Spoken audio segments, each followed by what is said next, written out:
ډیولپمنٹ مونږ ډېر خوشاله وو چې اوس په مخدای دا 2,200 مربع کیلومتر علاقه څه تقریبا 10 میلیون څه د پاسه سنسس خو وایي چې 3 میلیونه 3.5 میلیونه خو چې کوم ریالټي ځکه چې 3.5 میلیونه خو صرف د شمالي وزیرستان نه راووتله نو دا تقریبا څه دغه کروڑ څه د پاسه خلک دی د هغوی ژوند کې به تبدیلی راشي. گورنر خیبر پختونخوا چې د هغه باره کې ویل کېږي چې یو ډېر پولیټیکل مایندډ کس دی یو ډیموکراټیک کس دی. ما چې څونه د پاټه د پارلیمنټیرین سره خبرې وکړلې کوم چې دا تبدیلي غواړي نو هغوی وایي چې 3 کسان مخالفت کوي.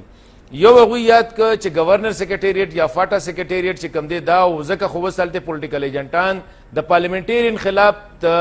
پریس کانفرنس په د گورنر هاوس د طرفه کېږي. دویم هغوی یاد کړه چې محمود خان چکزی صاحب باقاعده هغوی ته مخامخ ویلي چې زه د اف آی آر خاتمه نه منم. نو پته نه لګي چې په کوټه کې یا په ګلستان کې اف آی آر شته نشته. محمود خان صاحب ته به پته وي چې د اف آی آر په فاټا څه حیثیت دی. دریم هغوی یاد کړه چې مولانا فضل الرحمن صاحب نو زه خو ستاسو نه د مولانا صاحب باره کې یا د محمود خان صاحب باره کې تپوس نه کوم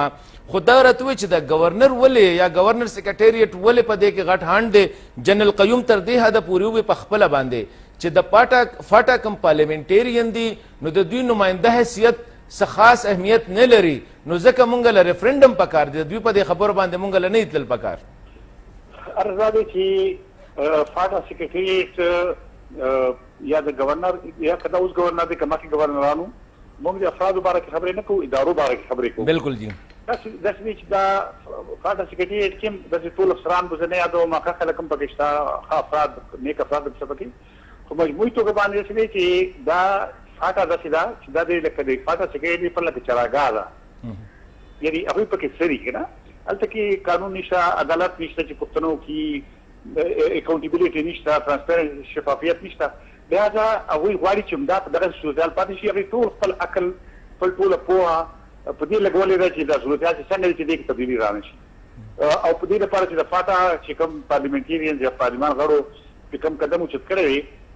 اگر چې زه به وایم چې هغې نه مخکې تلل پکار دي مګر دا کوم کار چې کړی دا نیک کار یې کړی دی ښه کار یې کړی دی یعنې پرې خاورې د خپلو خلکو د ګټې مطابق کار یې کړی دی. خو د دې مخالفت چې څوک کوي ګوره دویمه دا چې ډېرې غټې پیسې دي.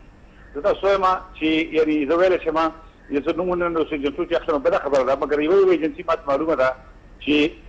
1.5-2 کروڑ پورې روپۍ چې دی دا یوه شپې نه په یوه شپه کې یو لاس نه بل لاس ته ځي او دا روپۍ بره ځي بره ځي نو دا انستیزیا غوندې کار کوي. د بره چې کوم خلک ناست دي که نه دوی پسې ورو د اصلاحاتو نه بېهوشه کي نو دا اصل خبره دا ده. دې کې بیروکراسي ده سیول بیروکراسي اوس پکې دا چې کوم د قسمتۍ سره چې کوم زموږ وردۍ والا خلک لاړ دی کې هم ځینې خلک داسې شته چې دې خبرو کې څلورو راغلي دي نو یو قسم دا مخالفت دی هغه چې اصلاحاتو دی دا بیروکراسي طرف نه دی او د بیروکراسي چې کوم فاټا سره تعلق لري د هغې چې کوم سردرهان دي د هغې طرف نه دی. نه نو خټک صاحب لکه یو خوا خو دغه دی خو بل خوا بیا لږ هغه ټمپټیشن دی زما چې ستاسو نه بیا ووایم چې دا پولیټیکل خلک یې ولې مخالفت کوي. آیا د اسسټنټ پولیټیکل ایجنټ یا د پولیټیکل ایجنټ کم چې تاسو وایي چې د بعضې ایجنسو کروڑ نه واله 2 کروڑو پورې د یوې شپې هغې آمدني نو آیا دا پکې زمونږ د بعضې قام پرسته او بعضې مذهب پرسته جماعتونو مشرانو ته هم میلاویږي چې هغوی هم د گورنر په ها کې ها میلاوي که اف آی آر ختم شي نو بیا به صحیح او صرف هم دغه یو ټریک چې کوم دی په دې کې دغه د اف سی آر دی سوري اف سی آر چې کوم دی ختم شي دلته کې به مذهبي جماعتونه وي ښه چې اف سی آر نو بیا به کم نظامي نو په دې ډي آی خان او اسلام آباد او پېښور کې کم نظام دی چې فاټا دپاره به بیا مونږ یو بل نظام امپورټ کوو. محمود خان صاحب دی وایي چې دا ختم شي نو بیا به د ملک څه حیثیت وي. اصل جانه داسې دی چې اف سی آر یو تور قانون دی چې هغه انګریزانو پرېښی و او انګریزانو دې دپاره نور راوستی چې فرقه د فاټا خلکو سره ښېګه وکړي هغوی خو دې ته راوستی و چې څنګه په دې بادشاهي وکړي او په ظاهره هغې قبضه نه وي خو په قبضه یې موجوده وي.